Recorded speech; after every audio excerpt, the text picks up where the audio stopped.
Chase the Vision with Isaac Mashman.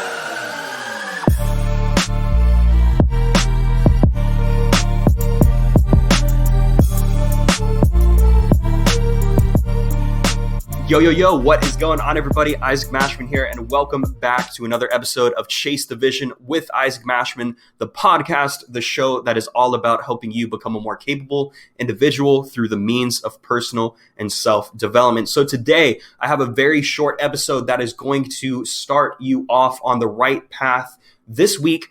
Today is Monday. If you're watching this or listening to this on another day, then just know that this information is still going to help you if you apply it. So I don't know if you've been following me on Instagram, but I did a story the other day, and it was a quick video of a book that I recently picked up from Books A Million. Now, I'm normally not the guy to go inside of a bookstore. I love bookstores, don't get me wrong, but it's been way too long since I've been into a Barnes & Noble or Books A Million or a Book Mine or a thrift store or something like that. But I originally went into the store. I had an appointment at the dentist office, and I was like, you know what, there's Books A Million right here, so I'm going to walk over here, see what I can find. And I was going in to find a book by Robert Kiyosaki called Fake. But what I did is I walked over to this section, and the ladies were helping me out, and they said that we don't have that book. They went and pulled it up on their computer. So I'm browsing the business section. I'm looking at some other works by Kiyosaki. I'm looking at Think and Grow Rich by Napoleon Hill. They have literally 6 different copies from 6 different editions and 6 different publishers. But I see this other book, and I'm looking at it, and I'm like, you know what? What is this book? And it's Laws of Success by Napoleon Hill. And I've never seen it in physical copy. I've heard of it. And the original text was published in a series of 15 different volumes. And this was the precursor to Napoleon Hill's Think and Grow Rich. And I pick up the book, and it's as thick as a textbook. It's actually thicker than a textbook. It's 600 pages long. And I flip it over, I look at the price tag, and I'm like, wow, it's literally only $20. Like, I'm like, this is a gold find. Like, I would be personally okay with paying $40 or $50 for that original text, but for $20, I'm like, I'm going to steal this. I'm grabbing this. And so I walk up to the counter, I pay for it. I go home, and I'm thinking to myself, I'm like, what is the best way for me to go through and actually understand this information, to actually, apply the principles and to retain the knowledge that Napoleon Hill has on the text? And I grab, an extra composition notebook. I'm going through my office trying to find extra pieces of paper, and I grab an entire composition notebook that is blank specifically for this study. And I pick up the book, and within the first 3 pages, like before the author's note, I'm already getting value. And, I'm thinking to myself, imagine if I should just read this through and not take notes. Like, I wouldn't understand half the things that he's talking about, and it would just go right in one ear and out the other ear.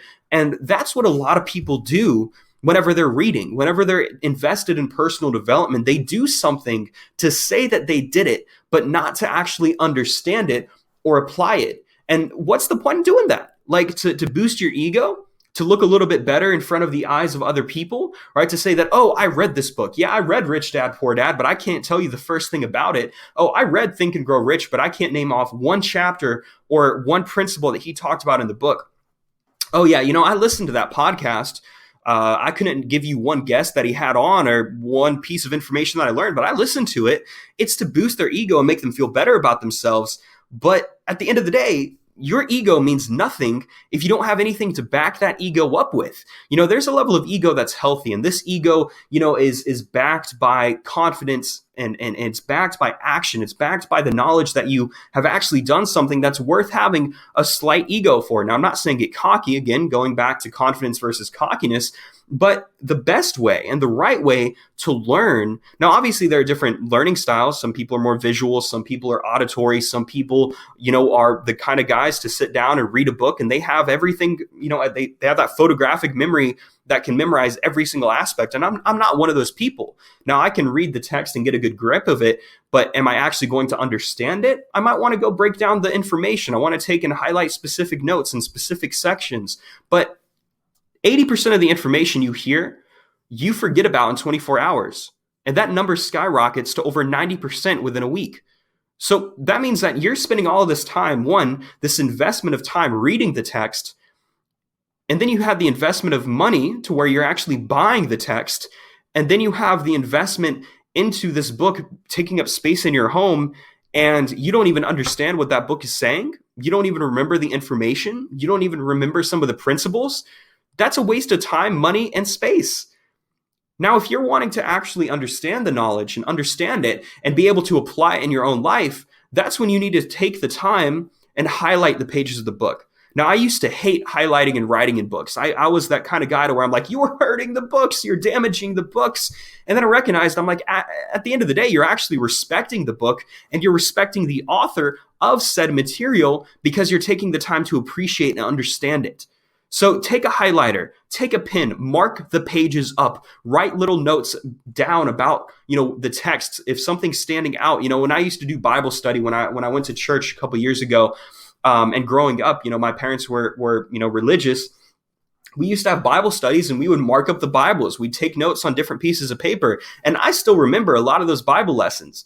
I don't remember them for the way that they were taught. I remember them for the information that I had wrote down, the text and the exercise that I followed through with.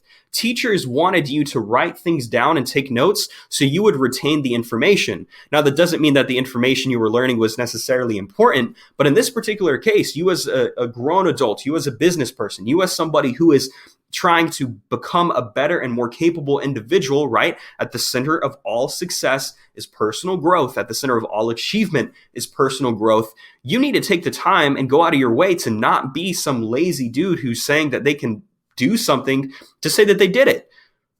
Take a pen, take a piece of paper, and mark up the pages. Take bullet points. What did you learn in this chapter? Can you talk and discuss that chapter just like you would have had to do in a book club, right? Sitting with other people, discussing the information that you learned, discussing the plot, just like a nonfiction book club. But can you do that for a nonfiction book? Can you do that for a piece of material or a piece of information that was on the pages of a book written 150 years ago? You have to treat this like it's something that is serious. Because without you treating this knowledge and I guess you could say the discovery or the pursuit of knowledge as something that you can take serious, you won't ever really digest the things that you are going out of your way to learn. And it's important too that you take the time to make it easy for you to understand when you're going back through, right? Can you explain this concept to a 6-year-old? If you cannot explain the concept to a 6-year-old, then that means that you do not understand it. But if you break down that information to a point to where you're able to give a keynote speech on it, right? Like if they were to come to you and be like, TEDx, I want you to give this speech on this particular subject on this particular day with no time to prepare, would you be able to have that discussion? Now, I'm not saying some people would say being so aggressive to where you're able to recite every single chapter in the book. I'm not saying that you have to be that aggressive, but you should at least be able to write a paper on it, right? You should at least be able to talk a couple of minutes about the top key points in the book. What was the purpose behind writing that material? And then at the end of the day, you do those things and you actually learn this information and you treat this information with respect, you're going to be able to apply it. Now, I've read Think and Grow Rich 3 times, and there are people who have read it 100 times, 200 times, and that are continuing to study it. Bob Proctor literally treats Think and Grow Rich like his personal Bible, and it's crazy to me. Like that's to a level of dedication and commitment that I can never really be committed to. But in this particular case, I've read Think and Grow Rich multiple times, and I've listened to the audios, and I've been invested into Napoleon Hill as the author, into his work, into his writings, to where I would go out of my way to buy another book, which is Law of Success, which is a huge, huge book. But now I'm going to take the time to understand the material and apply it. Now, I've applied a lot of the principles in Think and Grow Rich, and they've helped me when it comes to positioning. They've helped me in the way that I'm speaking. They've helped me in some of the conversations I've had with my clients because I understood what I was learning. And sometimes it takes longer to understand certain principles, and that's perfectly okay. But just understand that the return on your investment of time, money, commitment, and space is going to be 1,000,000 times worth it. Like it's going to be 10 times over what you initially put into it. And that's also how you can prevent yourself from sounding like an idiot if somebody was to ask you about what you learned, right?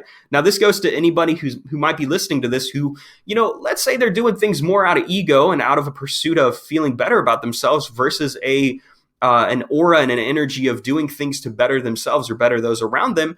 Have you ever been asked to give a conversation or give a talk on some of these books? Like if you're in this clubhouse room talking about your favorite personal development text and they ask you a question and they're like, so what was the biggest thing you learned? And you're just sitting here like, I don't know. You're preventing that from happening. You're preventing all of these different things from happening by being genuine and by acting out of self-respect. Guys, it's not that difficult. The best commitment, or the best investment rather, that you can ever make is in yourself. The best commitment you can ever make is in yourself.